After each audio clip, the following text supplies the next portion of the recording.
थर रेगिस्तान एक ही कुदरती सहरा जो आज पाकिस्तान और भारत में दो हिस्सों में तकसीम है। पाकिस्तान में उसे नेशनल डेजर्ट और भारत में द ग्रेट इंडियन डेजर्ट कहा जाता है। थर रेगिस्तान का कुल रकबा तकरीबन 2,38,000 मुरब्बा किलोमीटर है, जो दुनिया का 18वां बड़ा सहरा और 9वां सबसे बड़ा गर्म सबट्रॉपिकल रेगिस्तान माना जाता है। पाकिस्तानी हिस्सा तकरीबन 77,000 मुरब्बा किलोमीटर पर मुश्तमिल है।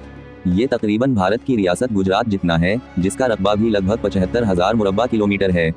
भारतीय हिस्सा तकरीबन 1,61,000 मुरब्बा किलोमीटर पर फैला हुआ है और उसी बुनियाद पर इसे अक्सर दुनिया का 17वां सबसे बड़ा रेगिस्तान कहा जाता है। पाकिस्तानी थरपारकर सहरा में नायाब जानवर, रंगीन सकाफत और कदीम रिवायात आज भी जिंदा हैं।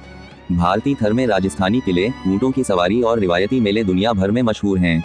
दोनों हिस्से अपने मौसम की सख्ती के बावजूद खूबसूरती और सकाफत से भरपूर हैं। ऐसा अनोखा रेगिस्तान जो सरहदों से तकसीम मगर सकाफत से जुड़ा हुआ है।